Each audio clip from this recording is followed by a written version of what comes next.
इकबाल और मैं हूं आपका मेज़बान तनवीर वानी। नाजरीन मोहतरम, जिस तरह से हम सुबह से लगातार इस खबर पर बने हुए हैं कि कश्मीर घाटी में जो कोरोना का जो ग्राफ है वो कहीं ना कहीं ऊपर होता जा रहा है। और अब अगर हम जनूबी कश्मीर की बात करेंगे, यहाँ पे भी लगातार जो मुस्बत के सामने आ रहे हैं कोरोना के। और अभी हम बिल्कुल खड़े हैं जनूबी कश्मीर के ज़िले अनंतनाग के डाक बंगलो एरिया में। और नाजरीन को बताना चाहूँगा कि डाक बंगलो ये अनंतनाग में सख्ती जो है कोरोना की जो लॉकडाउन कर्फ्यू है वो कहीं ना कहीं सख्ती से अमलाया जा रहा है। और अब मैं तस्वीरों में दिखाना चाहूँगा कि ये रास्ता जो ये कौमी शहरा है जो जम्मू और श्रीनगर को मिलाने वाला शहरा है, नेशनल हाईवे 44 की मनाजिर आप देख सकते हैं। और खानावाल चौक पे इस वक्त हम खड़े हैं और यहाँ पे ये रास्ता जो है जो पैरामिलिट्री फोर्सेस, पुलिस, CRPF की मुश्तरका कार्रवाई जो है वो कहीं ना कहीं लॉकडाउन को नाफिज करने में पहल कर रहे हैं।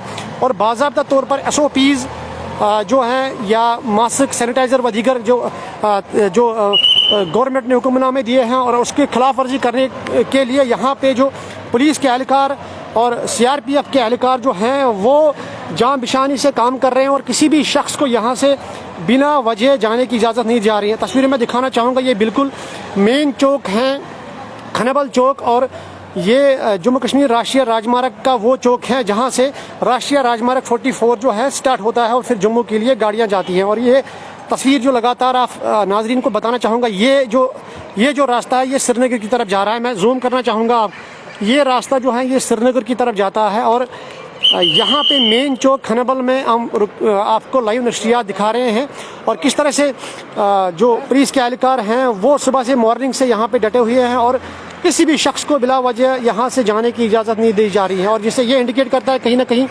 हम लोगों पे भी जिम्मेदारी आयद होती है। और ये तस्वीर में दिखाना चाहूँगा कि एक गाड़ी आई है और जिस तरह से एक बाज़ाब्ता तौर पर रिस्ट्रिक्शन जो हैं वो सख्ती से अमलाए जा रहे हैं और बिना मास्क के या यूँ कहें कि बिना फजूल की आवाजाही जो है वो यहाँ से यहाँ पर जो सख्ती से अमलाया जा रहा है वो कहीं ना कहीं जो तिब्बी मामलात हैं उसको बाज़ाब्ता तौर पर यहाँ पे जो उनके डॉक्यूमेंट्स हैं वो चेक किए जाते हैं। उसके बाद ही जो परमिशन दिया जाता है हॉस्पिटल या दीगर कहीं तिब्बी मामलात को लेकर।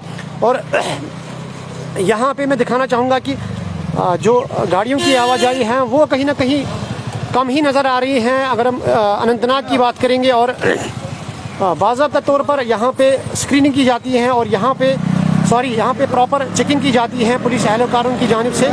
और जो शख्स अगर किसी तिब्बी मामले में हॉस्पिटल जाना चाहेंगे तो बाज़ाब्ता तौर पर उसके जो डॉक्यूमेंट्स हैं, उसके जो प्रेस्क्रिप्शन है डॉक्टर का वो चेक किया जाता है या हॉस्पिटल का वो चेक किया जाता है। उसके बाद ही उसको जाने की इजाज़त दी जाती है। कुल मिला के ये कहा जाए कि अगर हम कल की फिगर की बात करेंगे तो यहाँ पे अनंतनाग में 160 मुस्बत केस जो हैं वो कहीं ना कहीं कोरोना के सामने आए। और ओमिक्रॉन का जो ग्राफ है वो भी कहीं ना कहीं कश्मीर घाटी में बढ़ता ही जा रहा है। और इस सिलसिले में ये गवर्नर इंतज़ामिया ने पहले ही यहाँ पे जो रिस्ट्रिक्शंस अमल में लाई और ये इंडिकेट किया जा रहा है कहीं ना कहीं जो SOPs की वायलेशन है वो जो लोग हैं वो कहीं ना कहीं SOPs फॉलो कर रहे हैं। और ये इंडिकेशन मिलती है क्योंकि ये कौमी शहरा जो है इस पे हज़ारों की गाड़ियाँ, जो हज़ारों की तादाद में दिन भर माल बरदार गाड़ियों के अलावा निजी गाड़ियों का रश रहता है, तो कहीं ना कहीं सुनसान हुआ नज़र आ रहा है। तो ये इंडिकेट करता है कि लोग भी अब ये समझ गए कि हमें किस तरह से पालन करना चाहिए,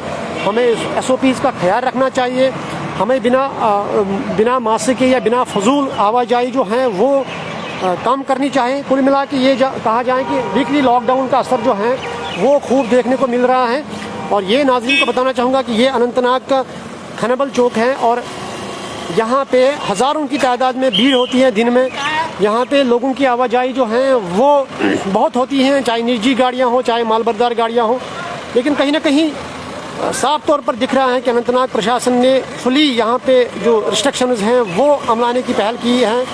और अगर हम बाकी अजला की बात करेंगे इसी तरह की खबरें मौसूल होती हैं कि रिस्ट्रिक्शंस का असर कहीं ना कहीं मिल रहा है। हालांकि आपको बता दूं कि हुकूमत ने यहाँ पे बाज़ाब्ता तौर पर जो तदरीसी निज़ाम है उसको भी बंद करने का ऑर्डर निकाला गया। लेकिन कल बेज़ाब्तियाँ पुलवामा ज़िले में नज़र आई जब वहाँ पे एक निजी स्कूल, पांपोर साइड में एक निजी स्कूल में 200 से ज़ायद बच्चे को तदरीस पढ़ाया जाता था। उसके बाद ही तहसीलदार की हुक्मनामे पर ही स्कूल निजी स्कूल को बंद कर दिया गया, सर पे मुहर कर दिया गया, जो इससे इंडिकेट ये होता है कि कहीं ना कहीं जो तदरीसी निज़ाम है वो भी बिल्कुल बंद पड़ा है। ये government degree college Anantnag boys, ये काफ़ी पुराना कॉलेज है अनंतनाग का, और यहाँ पे 4 अजला के जो तलबा हैं वो कहीं ना कहीं इस कॉलेज से फैज़याब हुए हैं, बड़े बड़े डॉक्टर स्कॉलर्स इस कॉलेज से निकले हैं। फिर उसके बाद मुख्तलिफ अजला जो है अनंतनाग से निकला, चाहे शोपियान हो, पुलवामा हो, कुलगाम हो, तो कहीं ना कहीं ये कॉलेज भी कॉलेज जो फैकल्टी हैं या तदरीसी अमला जो हैं वो भी बंद पड़ा है। और तस्वीर में दिखाना चाहूँगा ये अनंतनाग का मेन चौक खनबल है, और यहाँ ये रास्ता जो है मैं दिखाना चाहूँगा नाजरीन को, ये रास्ता बिल्कुल मेन अड्डे की तरफ जाता है, अनंतनाग के अड्डे की तरफ। और मैं यहाँ से दिखाना चाहूँगा आपको कि यहाँ पे एक साइन बोर्ड लिखा हुआ है, और जिसमें जो टूरिस्ट डेस्टिनेशंस हैं उनके नाम उनका व्यू आप देखने को मिलेगा आपको। यहाँ पे मैं दिखाना चाहूँगा कि welcome to Anantnag, Pahalgam 42 kilometres, Verinag 32 kilometres, Kokernag 30 kilometres, Kulgam और जम्मू। और जिस तरह से ये इंडिकेट किया जा रहा है कि जो टूरिस्ट्स का फ़्लो है वो इस चौक में होता है, चाहे पहलगाम की तरफ आप जाना चाहते हैं, चाहे वेरीनाग की तरफ आप जाना चाहते हैं, और चाहे कोकरनाग की तरफ जाना चाहते हैं, या अहरबल कुलगाम की तरफ, और जम्मू मेन श्रीनगर राष्ट्रीय राजमार्ग। तो कहीं ना कहीं जो यहाँ पे ये इंडिकेट करता है कि यहाँ पे इस चौक में टूरिस्ट्स का भी फ़्लो रहता है, और जो पहलगाम के लिए या कोकरनाग या वेरीनाग के लिए सैर तफरीह के लिए आते हैं तो उनका फ़्लो भी जो है कम देखने को मिल रहा है। तो ये इंडिकेट करता है कि लॉकडाउन का असर बहुत सख्ती से हमलाया जा रहा है। और जिस तरह से पहले ही नाज़रीन को बताया कि न सिर्फ अनंतनाग में बल्कि जितने भी सारे अजला हैं और लॉकडाउन का असर जो है वो कहीं ना कहीं बखूबी निभाया जा रहा है। और अभी नाज़रीन को दिखाना चाहूँगा कि CRPF के एहलकार भी जो हैं वो कहीं ना कहीं अपनी जो ड्यूटी है वो फ़राइज़ जो हैं अंजाम दिए जा रहे हैं। और फ्रिक्शन के बाद ही, या यूँ कहें कि SOPs की वायलेशन की पैदाइश में, इस तरह से ये कहा जाए कि SOPs की वायलेशन की पैदाइश में बाज़ाब्ता तौर पर या तो रेड क्रॉस का रिसेप्टिक कार्ड दिया जाता है, या यूँ कहें कि एक फ़ाइन किया जाता है। और अभी भी हमारे पास जो तफसीलात से, हमारे पास जो सराय से ये खबर है कि शुमाली कश्मीर में अभी एक फ़ौजी एहलकार को भी एक वहाँ के मुकामी म्यूनसिपल कमेटी ने फ़ाइन किया है, क्योंकि वो बिना मास्क के थे। तो इंडिकेट किया जाता है कहीं ना कहीं जो SOPs की वायलेशन जो हैं वो न कोई न करे। तो और यहाँ पे मैं दिखाना चाहूँगा कि ये मेन चौक खनबल है, और फ्रिक्सिंग के बाद ही, और यूँ कहें कि जो SOPs की वायलेशन है या मास्क पहनना ये बहुत ज़रूरी है। और इस तरह से नाजरीन को बताना चाहूँगा कि ये राष्ट्रीय राजमार्ग है, और ये राष्ट्रीय राजमार्ग जम्मू और श्रीनगर को मिलाने वाला राष्ट्रीय राजमार्ग है। और यहाँ पे सुनसान नज़र आ रहा है, और कोई भी दुकान हो या कोई भी जो राष्ट्रीय राजमार्ग पर सफ़र करना चाहे उससे ये एक मैसेज दी जाती है कि वो पहले ज़िला इंतज़ामिया से या ट्रैफिक के हुकाम से पहले रुजू करें, उनसे राबिता कायम करें, उसके बाद ही राष्ट्रीय राजमार्ग पर आवाजाही हो सकती है। क्योंकि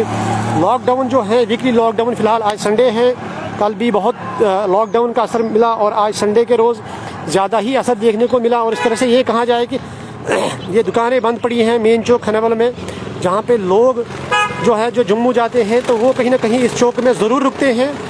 चाहे खाने पीने की अशिया है जो है वो यहाँ पे बंद पड़ी हैं, और जितने भी सारे होटल्स, रेस्टोरेंट्स वो बिल्कुल बंद पड़े हैं। और ये वाहिद वो रास्ता है जो अनंतनाग, जो कश्मीर और जम्मू और कश्मीर को जोड़ने वाला एक राष्ट्रीय राजमार्ग वाहिद एक रास्ता है। हालांकि अगर जो रजौरी, जो मुगल रोड है, उसको भी हुकाम ने बंद किया था क्योंकि काफ़ी बर्फ़बारी हुई थी रोड पर।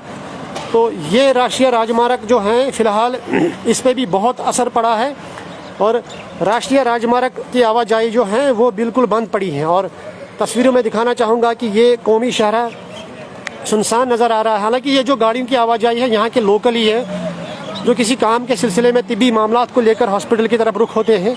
तो कहीं ना कहीं ये राष्ट्रीय राजमार्ग जो काफ़ी सुनसान नज़र आ रहा है, और यहाँ पे गाड़ियों की आवाजाही जो है वो कहीं ना कहीं कम देखने को मिल रही है, और जिससे ये इंडिकेट किया जाता है कि लॉकडाउन का असर बिल्कुल सख्ती से निपटाया जा रहा है। और हालांकि आपको दिखाना चाहूँगा कि ये यहाँ पे कुछ ड्राइवर हजरात भी हैं जो कहीं ना कहीं ये सोच रहे हैं कि शायद उनके यहाँ पे कोई सवारी आ जाए, लेकिन कहीं ना कहीं जो काम के सिलसिले में हालांकि आपको बताना चाहूँगा, सुबह भी हमने मॉर्निंग में एक जो मुकामी पटरी फरोश है उसकी खबर भी नशर की थी, और उन्होंने ये का खुलासा किया था कि कहीं ना कहीं उनके अहल खाना तो फाका कशी पर ना आए, तो इस सिलसिले में ये भी मजबूर हैं कि कोई ना कोई जो SOPs को लेकर ये भी बहुत परेशान है, और लॉकडाउन का असर जो है वो सख्ती से निभा रहा है।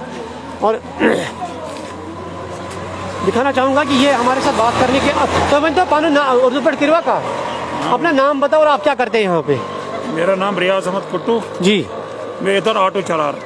अच्छा, ऑटो चलाते हैं आप? कितने साल से आप ऑटो चला रहे हैं? हम 10 साल से ऑटो चला रहे। तो आज लॉकडाउन का असर है तो क्या लग रहा है आपको?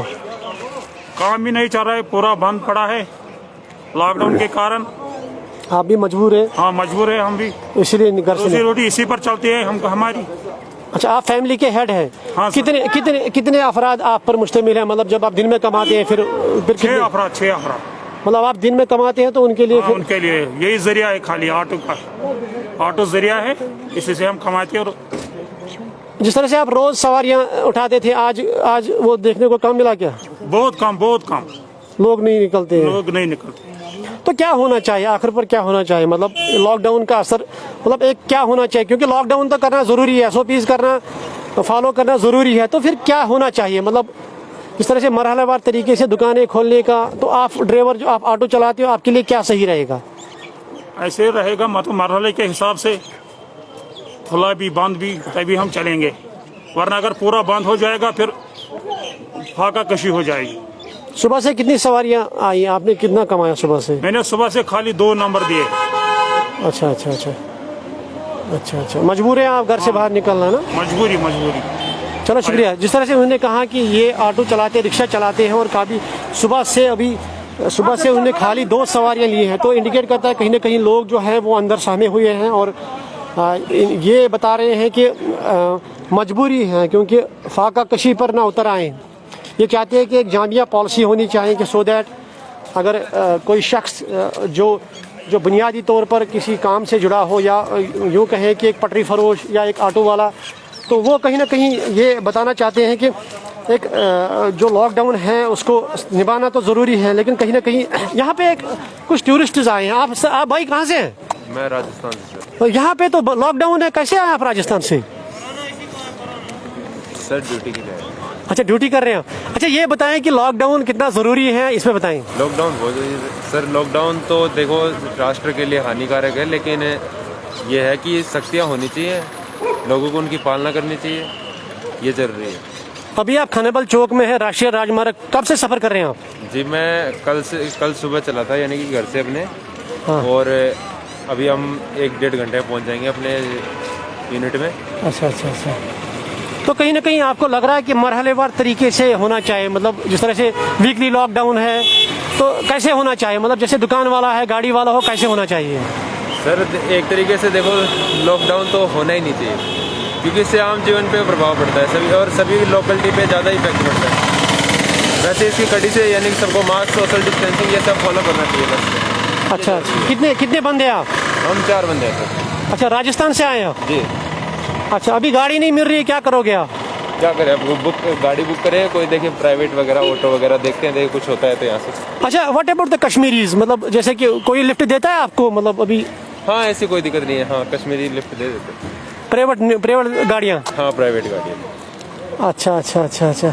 चलो शुक्रिया। ये बेसिकली इनका अमला जो है राजस्थान से आए हैं और ड्यूटी के लिए यहाँ पे, तो अभी खानाबल चौक में पहुँचे हैं, और ये बता रहे हैं कि काफ़ी समय से जो पैदल चल रहा है, और उन्होंने कहा कि यहाँ के मुकामी लोग जो कश्मीरी हैं वो कहीं ना कहीं निजी गाड़ियों में हेल्प करने के लिए आते हैं, और 2 दिनों से लगातार चल रहे हैं राष्ट्रीय राजमार्ग पर पैदल, और बता रहे हैं कि गाड़ियाँ नहीं मिलती हैं, और कहीं ना कहीं उनका ये भी कहना है कि वो ड्यूटी के लिए हाजिर होना चाहते हैं। राजस्थान काफ़ी दूर से आए हैं और ड्यूटी के लिए आए हैं, तो जाहिर सी बात है कि इनको ड्यूटी ज्वाइन करना ही पड़ेगा, और ये बता रहे हैं कि यहाँ पे निजी गाड़ियाँ जो हैं वो कहीं ना कहीं हमें हेल्प कर रही थी। कल से मुकामी कश्मीरी लोग जो हैं बहुत अच्छे हैं, और ये इंडिकेट किया जा रहा है कि कहीं ना कहीं यहाँ आज भी भाईचारे की मिसाल जो है लॉकडाउन में भी देखने को मिल रही है। हालांकि आपको बता दूं कि पिछले लॉकडाउन में भी क्या हुआ था कि राष्ट्रीय राजमार्ग पे बहुत अफराद फंसे थे जो दरमांदा हुए थे, फिर उनको जो तिबी मामला था, ये यूँ कहें कि खाने पीने की अशाई खुर्दनी जो वगैरह है वो फ्री में प्रोवाइड की गई थी। यहाँ मुकामी लोगों ने लंगर लगाया था, चाहे सिख कम्युनिटी चाहे मुसलमान कम्युनिटी, उन्होंने बाज़ाब्ता तौर पर राष्ट्रीय राजमार्ग पर लंगर लगाया था और जितने भी सारे दरमानदा अफराद थे उनके लिए इंतज़ाम किया जा रहा है। तो कुल मिला के यूँ कहा जाए कि अगर कोई शख्स राष्ट्रीय राजमार्ग पर फंसता है तो यहाँ के मुकामी लोग उसको भरपूर मदद करते हैं। लेकिन मैं सबको ये कहना चाहता हूँ, मेरी एक मैसेज है कि अगर आप रियासत से बाहर ताल्लुक़ रखते हो और आप कश्मीर आना चाहें तो यकीनन पहले कुछ मामला कोरोना का सोचें, पहले कुछ मामला लॉकडाउन का सोचें, तभी राष्ट्रीय राजमार्ग पर सफ़र करें और तभी आपका सफ़र जो है आसान रहेगा। फ़िलहाल मैं बताना चाहूँगा कि लॉकडाउन जो है वो सख्ती से अमलाया जा रहा है और लॉकडाउन का असर जो है वो कहीं ना कहीं बिल्कुल जारी है। और फ़िलहाल मैं नाज़रीन को बताना चाहूँगा कि इस नशस्त में इतना ही। मुझे दीजिए इजाज़त। अपने साथी तनवीर वानी को खुदा हाफ़िज़।